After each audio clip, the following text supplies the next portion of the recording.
अथैकोनसप्ततितमः सर्गः। यामेव रात्रिम् ते दूताः प्रविशन्ति स्म ताम् पुरीम्। भरतेनापि ताम् रात्रिम् स्वप्नो दृष्टोऽयमप्रियः। व्युष्टामेव तु ताम् रात्रिम् दृष्ट्वा तम् स्वप्नमप्रियम्। पुत्रो राजाधिराजस्य सुभृशम् पर्यतप्यत। तप्यमानम् तमाज्ञाय वयस्याः प्रियवादिनः। आयासम् विनयिष्यन्तः सभायाम् चक्रिरे कथाः। वादयन्ति तदा शान्तिम् लासयन्त्यपि चापरे। नाटकान्यपरे स्माहुर्हास्यानि विविधानि च। सतैर्महात्मा भरतः सखिभिः प्रियवादिभिः। गोष्ठीहास्यानि कुर्वद्भिर्न प्राहृष्यत राघवः।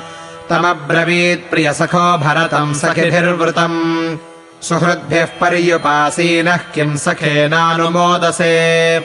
एवम् ब्रुवाणम् सुहृदम् भरतः प्रत्युवाचः। शृणुत्वम् यन्निमित्तम् मे दैन्यमेतदुपागतम्।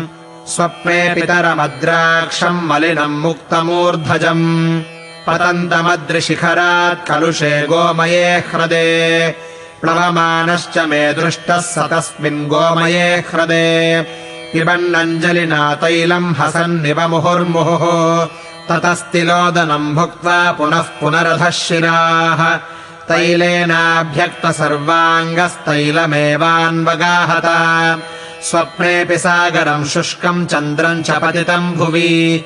उपरुद्धाम् च जगतीम् तमसेव समावृताम्। औपवाह्यस्य नागस्य विषाणम् शकलीकृतम्।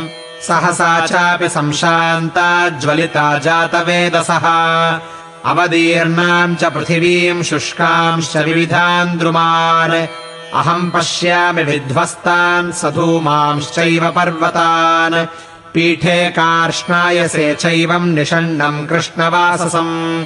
प्रहरन्ति स्म राजानम् प्रमदाः कृष्णपिङ्गलाः। त्वरमाणश्च धर्मात्मा रक्तमाल्यानुलेपनः। रथेन खरयुक्तेन प्रयातो दक्षिणामुखः। प्रहसन्तीव राजानम् प्रमदा रक्तवासिनी। प्रकर्षन्ती मया दृष्टा राक्षसी विकृतानना। एवमेतन्मया दृष्टमिमाम् रात्रिम् भयावहा। अहम् रामोऽथवा राजा लक्ष्मणो वा मरिष्यति। नरो यानेन यः स्वप्ने खरयुक्तेन यातिः।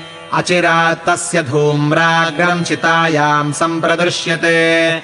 एतन्निमित्तम् दीनोऽहम् न वचः प्रतिपूजये। शुष्यतीव च मे कण्ठो न स्वस्थमिव मे मनः।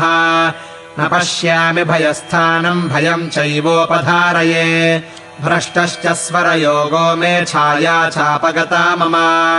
जुगुप्सु इव चात्मानम् न च पश्यामि कारणम्।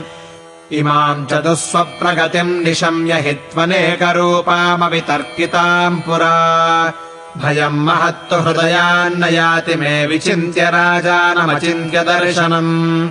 इत्यार्षे श्रीमद् रामायणे वाल्मीकीये आदिकाव्ये अयोध्याकाण्डे 59तमः सर्गः।